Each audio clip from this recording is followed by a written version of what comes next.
Namo Buddhaya. Halo anak-anak, apa kabar?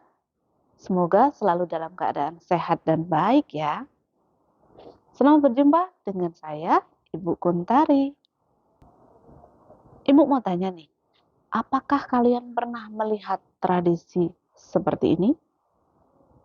Seperti ini? Atau seperti ini? Kemudian pernahkah kalian berpikir mengapa agama Buddha di Indonesia ini beragam? Nah, melalui video ini, yuk kita cari tahu tentang asal-usul agama Buddha, perbedaan tradisi, dan proses kedatangannya di Indonesia. Siapkan buku catatan kalian untuk menulis hal-hal penting yang harus kalian ingat. Sudah siap? Mari kita masuk kelas.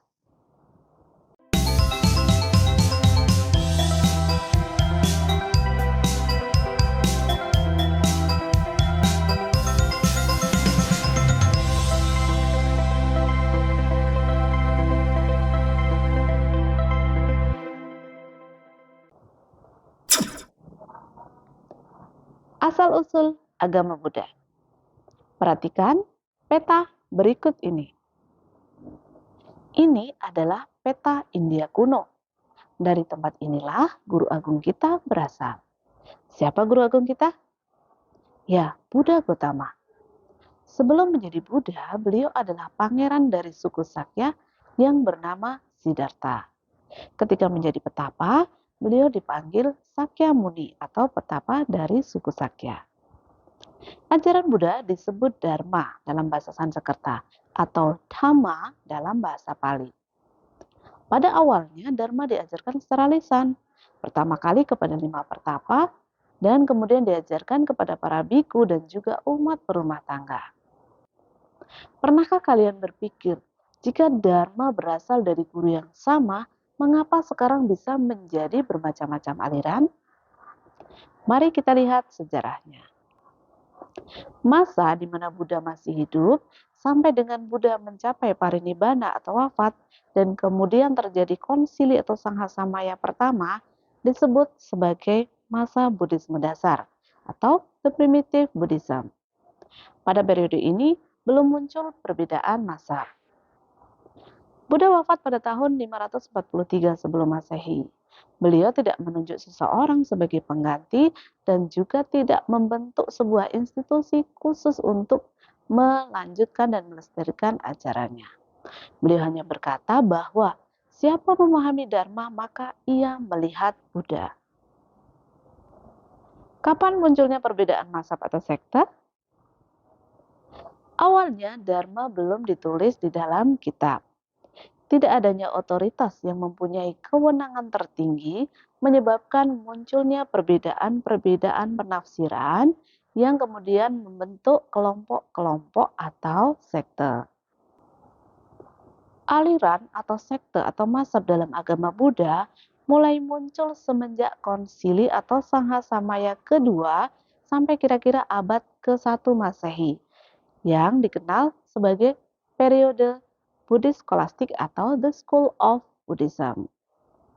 Pada periode ini, ajaran Buddha telah menyebar ke berbagai penjuru dengan aliran masing-masing. Dalam perkembangannya, bersentuhan dengan budaya lokal sehingga muncul tradisi-tradisi ritual baru yang berbeda satu sama lain. Apakah kalian tahu kapan agama Buddha mulai ada di Indonesia?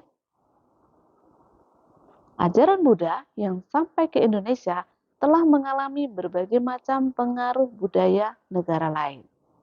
Ketika sampai di Indonesia, ajaran Buddha juga mendapatkan sentuhan dengan kearifan lokal Indonesia sehingga muncul praktik ritual yang berbeda di setiap daerah.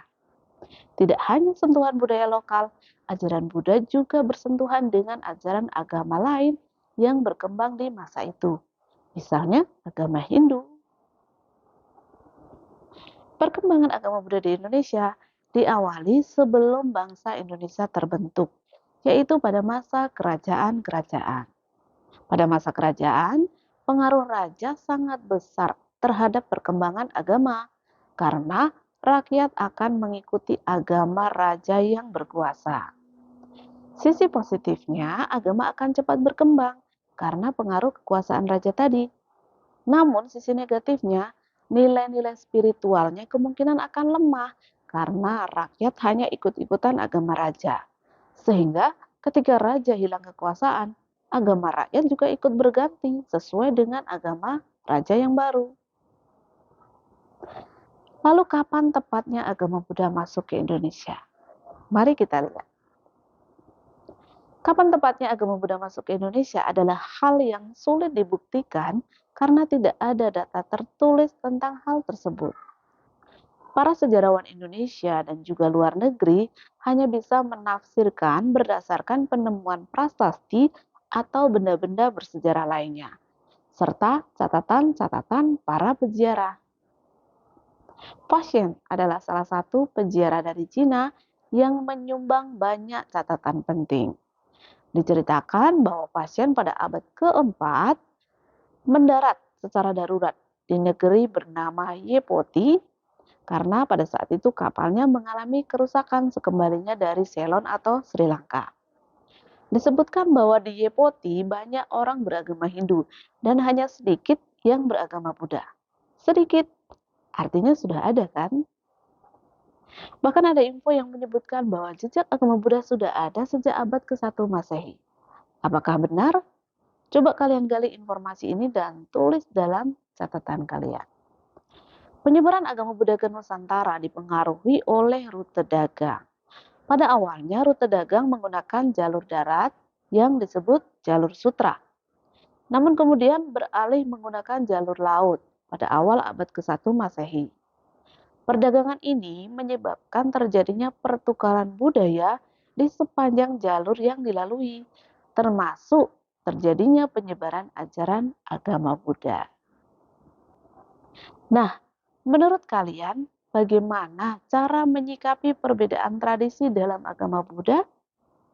Tulis pendapat kalian di buku catatan. Buddha tidak mengajarkan ritual yang beragam seperti dalam agama Buddha yang berkembang sekarang.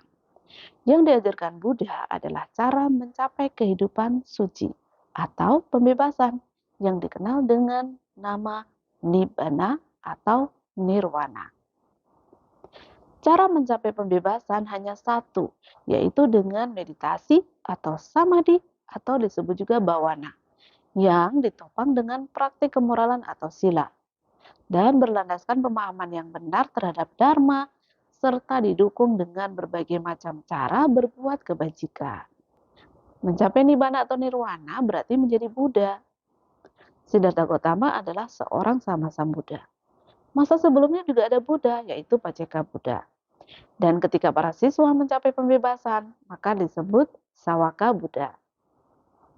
Apapun jenis kebudayaan yang dicapai, pada dasarnya kebenaran sejati atau dharma hanyalah satu. Sebagaimana halnya dengan samudera raya yang hanya memiliki satu rasa, yaitu rasa garam. Demikian pula dharma hanya memiliki satu rasa, yaitu rasa kebebasan. Nah, dari pemaparan di atas, apa yang dapat kalian simpulkan?